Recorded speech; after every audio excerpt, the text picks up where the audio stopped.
neuroses atuais e o fracasso no amor, ou neurose atual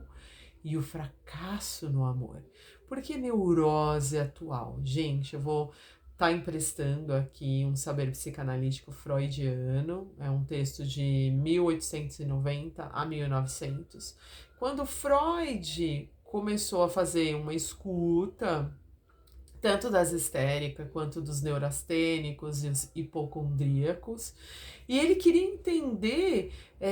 se aquelas pessoas estavam passando por um processo, né, de neurose. E ele chegou à conclusão e fez uma diferenciação diagnóstica que é super interessante, que está muito atual quando a gente pensa na questão de quando a gente vai fazer diagnóstico com o paciente, para poder entender tantos processos, tanto somatoformes, né, psicossomáticos, quanto a questão mesmo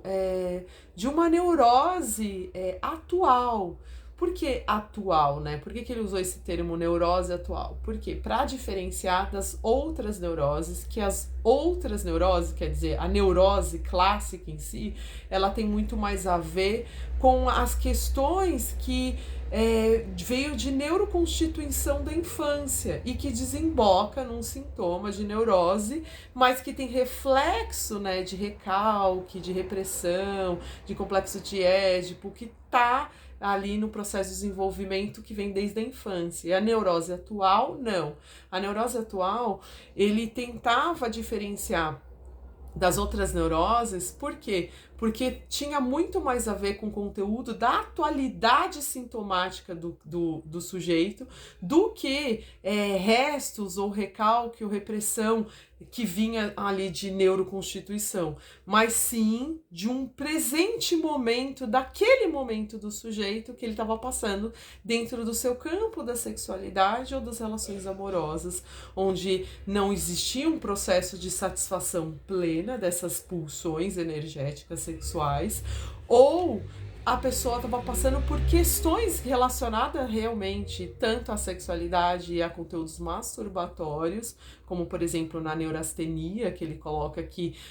os homens, né, que tinham maior sintomas de neurastenia, porque estava relacionado a questões de conteúdo masturbatório, não que ele tinha ressalvas e nem preconceito quanto a isso, mas que demonstrava, e ó, dá pra gente fazer uma ponte aqui hoje com o acesso à pornografia, o acesso a sexo virtual e como as relações, elas acabam indo muito mais para uma coisa de autossatisfação masturbatória, quando você, por exemplo, tem uma relação mais virtual do que real, né, factual, e isso pode gerar angústia, pode gerar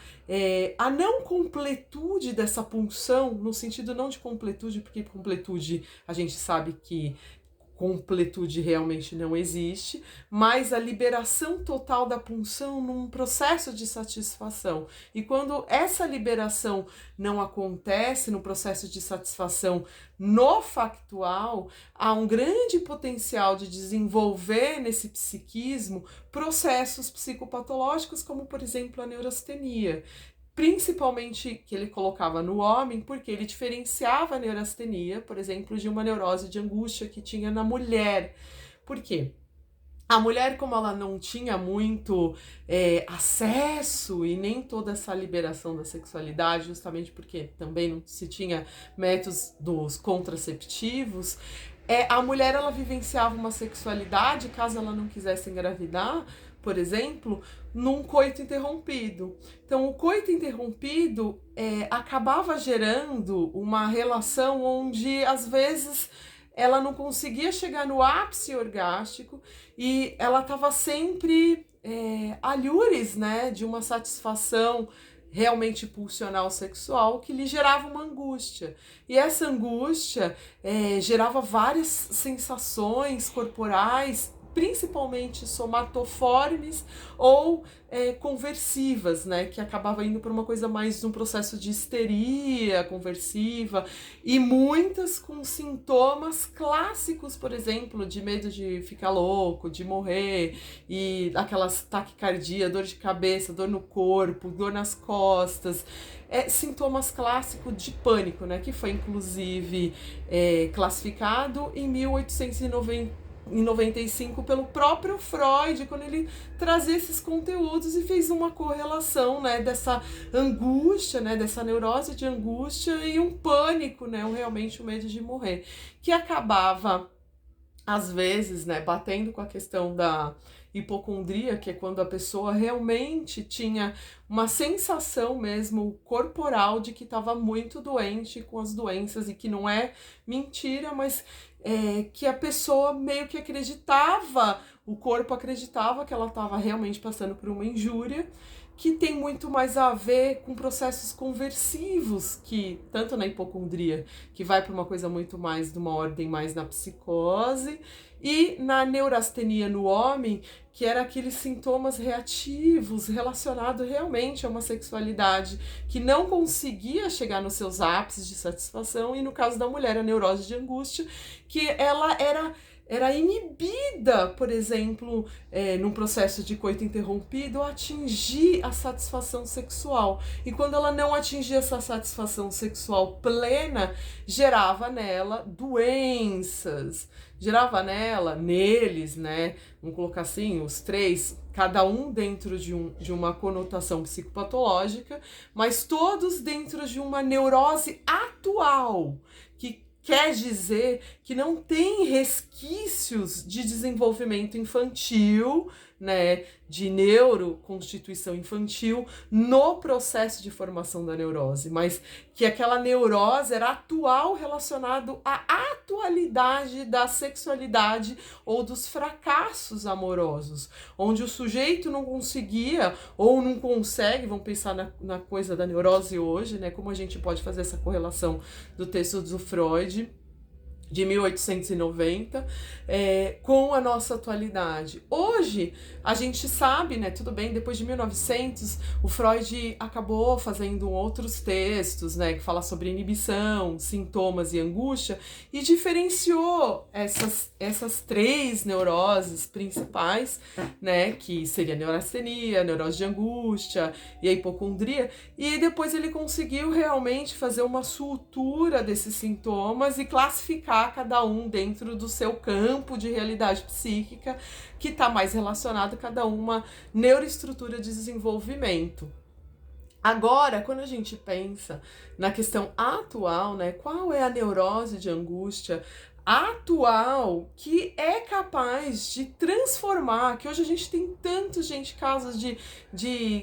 questões somatoformes mesmo, de psicossomáticas relacionadas à angústia atual, que tem muito mais a ver com essas relações mais fracassadas na virtualidade. Por quê? Qual o sintoma mais terrível hoje em dia? É justamente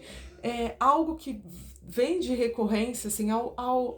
aqui, principalmente para o meu atendimento, de pessoas que têm relações virtuais e que elas vivenciam uma realidade psíquica com aquela pessoa, e que essa realidade psíquica gera conteúdos tanto masturbatório quanto ao sexo virtual, e quando a pessoa vai encontrar com a pessoa no campo factual, existe N bloqueios e não se atinge, olha só que coisa mais atual, né? Um processo neurastênico aqui, não se atinge um ápice, vamos colocar assim, orgástico, e nem de realização plena na relação factual, e que na relação virtual elas conseguem se dar muito bem, elas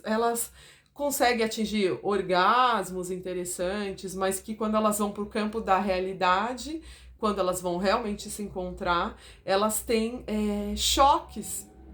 inclusive em relação a coisas que eles já fazem, por exemplo, na virtualidade, gerando tanto angústia na mulher, entendeu? Que é a neurose de angústia freudiana de 1890 a 1900, está bem atual no momento de hoje, que está relacionado à atualidade, ao momento que a pessoa está vivendo a sua sexualidade no aqui e agora, e que não tem nada a ver, por exemplo, com a sua neuroconstituição, que vem de lá da infância, da adolescência e coisa e tal, e que tem a ver com o que está acontecendo no atual, no mundo virtual, no que está rolando agora. E nos homens, a mesma questão, como se tivesse no processo neurastênico, eles estão muito tensos, muito nervosos, com muito medo, por exemplo, de falhar, do processo de ereção, no seu mesmo processo de ereção que eles conseguem atingir, tanto na masturbação, quanto no conteúdo que eles vão buscar, que tem a ver ali com as suas fantasias. E aí é onde a gente consegue fazer uma correlação com os textos antigos lá do Freud, e que tá bem atual pra gente aqui agora, para poder lidar com essa angústia do fracasso nas relações amorosas. Por quê? Essas relações, elas tendem a estar indo buscar um caminho que é o caminho da fantasia. E dependendo de como a pessoa consegue lidar ou não, ela pode ser conduzida, por exemplo, a processos mais psicopatológicos, como, por exemplo, quando a pessoa vivencia uma relação na virtualidade e no campo real, ela não consegue, por exemplo, atingir orgasmos interessantes, ou nem atingir orgasmos. Ocorre processos aqui realmente de problemas de manutenção dessa ereção, e que no final os homens acabam buscando a psicofarmacologia ou mesmo remédios, né, para poder manter a ereção, ou mulheres estão buscando muito mais esse contato, né, com o conteúdo mesmo da sua angústia em psicoterapias, tentando entender o porquê que agora não tem mais a necessidade do coito interrompido, porque a gente tem aqui métodos contraceptivos. Então, assim, por que essa mulher não acessa e acaba gerando essa angústia, acaba gerando uma expectativa muito grande, ou elas criam uma expectativa que, na verdade, foi só uma construção, olha, do imaginário, entendeu? Que estaria muito mais ligado a essa virtualidade, e quando chega no campo da realidade, esse imaginário, né, junto com o que realmente, com o que está acontecendo no factual, eles não casam. E aí gera, olha só, pânico. Aí você fala assim, mas tem tantas crises de pânico. O pânico está relacionado justamente nesse caso, quando a gente pensa na questão da neurose atual, a um fracasso desse acesso à relação amorosa satisfeita, né, no seu ápice de satisfação. Não é nem satisfeita, é uma relação que está fadada a não ter a realização plena de uma pulsão, a realização plena de uma liberação energética sexual, ou mesmo de um contato verdadeiro com o conteúdo real e factual, que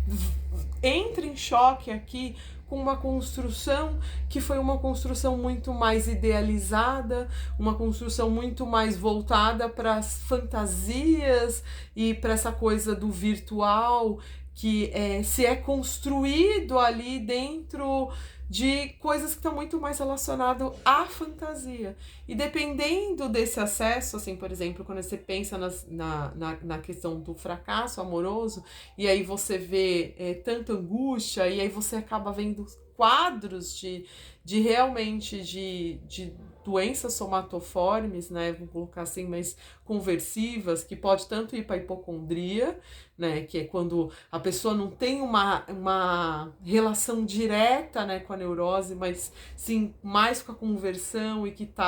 tem um pezinho mais na psicose, e aí a coisa não tem algo realmente que acaba indo para um processo de amadurecimento desse psiquismo, que talvez poderia realmente ir para a neurose, que realmente poderia estar ligada à questão tanto das angústias quanto das inibições, e que de alguma maneira desemboca no sintoma. Mas sim, esse cara está muito mais ligado aqui a esses processos conversivos, que ele não consegue de alguma maneira lidar com o simbolismo, né, de realmente amadurecer essas questões, tentar trazer para o campo factual várias pulsões ali que estão inibidas, porque se construiu nesse processo mais imaginativo, se construiu nesse processo mais virtual, uma expectativa que não condiz com a realidade. E essa expectativa que não condiz com a realidade se transforma em sintoma, que é onde a gente vê a questão do fracasso do amor, no sentido de, não de amor romântico, tá? Mas da construção mesmo de um sentimento, da construção mesmo de uma entrega, da construção mesmo de realmente você estar ali numa relação mais íntegra, mais sólida, mais realmente voltada para uma satisfação. E aí quando a gente não consegue, né, que parece até que a gente está naquela época de 1890, né, que onde a gente experimentava a nossa sexualidade com certa ressalvas, né, porque a gente não tinha aqui métodos contraceptivos, a gente não tinha todo esse conteúdo, nem toda essa liberação, existia processos repressivos, existia processos ali de coisas que na nossa sexualidade nem era permitido, e que hoje a gente vivencia isso plenamente. E que não deveria, por exemplo, a gente estar vivenciando tantas doenças somatoformes, ou mesmo realmente conversivas na nossa atualidade. E por que que isso hoje em dia ainda está aqui muito presente na nossa neurose atual? E para a gente diferenciar a neurose atual, significa algo que está acontecendo dentro da sua sexualidade ou dentro das suas questões emocionais que tá relacionado assim, sim, ao seu campo de amor ou satisfação ou fracasso, que não tem nada a ver com a neurose de estruturação que a gente tem, que vem decorrente da nossa neuroestruturação da infância. Então, quando a gente pensa em neurose atual, a gente pensa na atualidade sintomática sexual e amorosa, né, de contato que a gente tem com as nossas satisfações. E quando a gente, por exemplo, não consegue lidar com questões aí da virtualidade, ou mesmo de ter relacionamentos que são relacionamentos muito mais fadados a estar mais nessa construção imaginativa e mais virtual, e que quando você entra em contato com a realidade factual de um encontro real, gera muita angústia, gera muita expectativa e acaba gerando uma insatisfação real, tanto na sexualidade quanto na conexão afetiva emocional. Isso tem muito a ver também com o contato que tu tem sobre os seus traços, o que você é no seu traço, o que representa para você todo esse processo, às vezes, de medo, de acesso aos seus recursos, de contato com as suas dores, junto, olha só, com o próprio processo psicopatológico, que seria, assim, quando você não sabe sobre si, e nem sobre o outro, que quando você começa a estudar sobre si, fazer análise e assistir os vídeos sobre como acontece os processos de estruturação dos traços e coisa e tal, você consegue também entender como funciona o outro. E num processo de relação factual, real, a sua sexualidade atual não ia cessar, por exemplo, um processo patológico. Quando eu sei sobre mim e eu sei sobre o outro, logo eu tiro um pouco do véu que causa, de alguma maneira, uma inibição, que causa, de alguma maneira, um sintoma, que causa uma angústia, que faz a gente lembrar do texto do Freud, né? Sintomas, neuroses e angústias. Então, quando a gente pensa nisso, a gente leva em consideração a questão dos traços. Quando você sabe, por exemplo, que tu é rígido com oral e, por exemplo, masoquista, tu já sabe que você vai passar por processos de insegurança, que o outro pode te colocar numa posição desfavorável, de estar num segundo plano, e que isso vai lhe gerar angústia, que ele vai causar ciúmes, que ele pode de alguma maneira, te tocar na sua ferida e você se sentir humilhado, que você pode por exemplo, passar por questões emocionais e você não ter um campo de fala, onde você faz uma limpeza de chaminé e que você, de alguma maneira, se sente resguardado, escutado e representado psiquicamente. Que você, quando você sabe tanto sobre si quanto sobre o outro, num processo relacional, essa neurose atual que vem aqui, ó, hoje nomeando pra gente, mesmo que depois de tantos anos, ela tá tão atual, que tá relacionado à nossa sexualidade na atualidade, que não tem a ver com a nossa infância, que não tem a ver com a nossa criança ferida, essas porcaria todas que falam por aí, que tem a ver sim com a nossa sexualidade no aqui e agora. Quando a gente sabe sobre os nossos traços, essas questões, tanto conversivas, de neurastenia, de neurose de angústia, e mesmo se tu, por exemplo, passa por um processo de hipocondria, que você tem certeza que você está ali doente de alguma maneira, hoje a gente tem esse acesso a saber que às vezes um processo que, ó, um processo mais esquizoide, onde você tem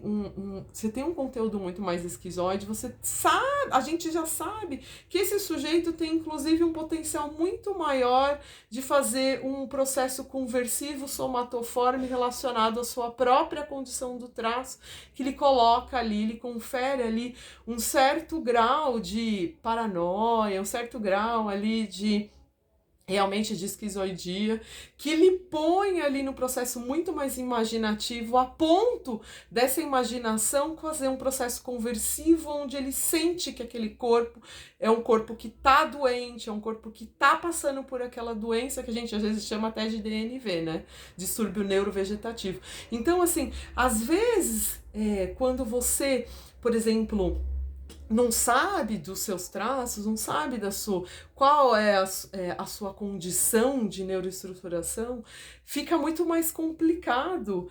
para você, por exemplo, lidar com questões, por exemplo, de pânico, de identificar que aquilo que você está passando tem muito mais a ver com a sua neurose atual, da sua condição, da sua sexualidade versus como você conduz aí seus relacionamentos, tanto do fracasso, quanto o que você faz com esse conteúdo fracassado nos seus relacionamentos e, na verdade, o que tem a ver com o seu traço, porque quando você sabe sobre os seus traços, você sabe sobre tanto as suas dores que te conduz a essa neurose, entendeu?